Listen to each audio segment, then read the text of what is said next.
తెలియజేస్తున్నాను. పవన్ కళ్యాణ్ గారిని మాట్లాడవలసిన కోరుతున్నాను.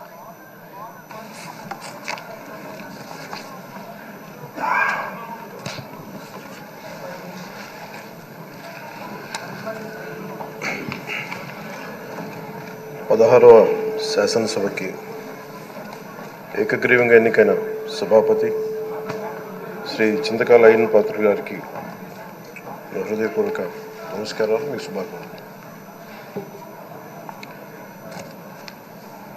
ఇది నేను మొదటిసారి అసెంబ్లీలోకి అడుగు పెట్టడం. ఇలాంటి సుదీర్ఘ రాజకీయ అనుభవం ఉన్న దాదాపు 7 సార్లు ఎమ్మెల్యేగాను, ఒకసారి పార్లమెంట్లో అడుగుపెట్టిన మీకు, Panchayati Raj, technical education, forest, R&B అనేక మంత్రిత్వ శాఖల్ని సమర్థవంతంగా నిర్వహించిన మీకు ఈ సభాధ్యక్షుడు, ఈ స్పీకర్ స్థానంలో కూర్చోవడం నాకు చాలా ఆనందంగా ఉంది. ఇన్ని దశాబ్దాలు ప్రజలు రాజకీయ జీవనంలో ఇన్ని దశాబ్దాలు ప్రజలు మీ వాడి వేడి చూశారు.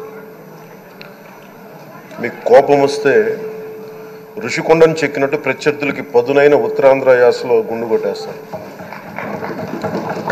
నాకు ఒకటే బాధేస్తా ఉంది సార్, ఇకపైన మీకు తిట్టే అవకాశం లేకపోవడం. కానీ ఇక మీద సభలో ఎవరు తిడుతున్నా దాన్ని ఆఫ్ చేసే బాధ్యత మీ చేతిలోనే ఉంది. మీరే మైక్ ఆఫ్ చేయాలి. అంటే మా చిన్నప్పుడు నేను చూసేవాడు, ఒకసారి అల్లరి చేసే అబ్బాయిని క్లాస్ లీడర్ చేసేవాడు చిన్నప్పుడు మా స్కూల్లో. కానీ ఇన్నాళ్ళు ప్రజలు మీ వాడి వేడి పలుకులు, మీ ఘాటైన వాగ్దాటి చూశారు. ఈ రోజు నుంచి రాష్ట్ర ప్రజలు మీ హుందాతనం చూస్తారు. డిబేట్స్ వెనకాల దాక్కుని సంస్కారహీనమైన భాషల్ని, భావాల్ని రకరకాల మాధ్యాల్లో విరజిమ్ముతూ ఉంటారు. దాని నియంత్రణ మీ ఆధ్వర్యంలో ఇక్కడి నుంచే మొదలవ్వాలి. ఇందాక సభానాయకులు, గౌరవ ముఖ్యమంత్రి శ్రీ చంద్రబాబు నాయుడు గారు చెప్తారు, ఆడబిడ్డలు ఏ విధంగా నలిగిపోయారు ఈ రాష్ట్రంలో గత 5 సంవత్సరాల్లో. చిన్న లేదు, పెద్ద లేదు, ఎవరని లేదు.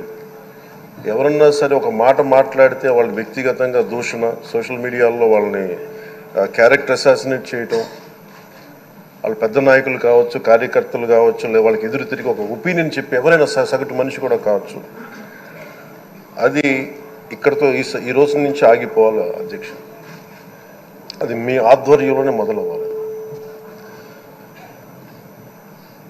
గత ప్రభుత్వం తాలూకు సభ జరిగిన విధానం చూస్తే ఈ వ్యక్తిగత దూషణ ఇవన్నీ చాలా ఇబ్బంది పెట్టే ప్రజలు. ఈ రోజున వాళ్ళకి 11 సీట్లకు పరిమితం అయ్యారు, ఈరోజు లేరు, ధైర్యం లేదు వాళ్ళకి. విజయాన్ని తీసుకోగలిగారు కానీ ఓటమిని కూడా ధైర్యంగా కూర్చుకునే వాళ్ళకి స్థాయి లేదు, వాళ్ళకి పారిపోయారు ఇక్కడి నుంచి. భావంలో ఉండే తీవ్రత భాషలో ఉండాల్సిన అవసరం లేదు. భాష మనుషుల్ని కలపడానికి కానీ విడగొట్టడానికి కాదు. భాష విద్వేషం రేపడానికి కాదు, పరిష్కరించడానికి. ఎంత జటిలమైన సమస్య అయినా, భయంకర సమస్య అయినా చర్చల ద్వారా పరిష్కరించుకోవడానికి కానీ వివాదం సృష్టించడానికి కాదు. ఈ సభ ఉన్నది అందుకు. కానీ మనం చూసింది వాళ్ళ దగ్గర నుంచి బూతులతోటి, వ్యక్తిగత దోషులతోటి రాష్ట్ర పురోభివృద్ధిని ఆపేశారు.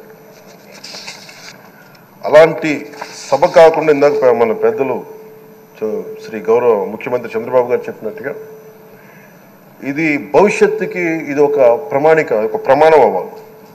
2047 వరకు ఇంత అద్భుతమైన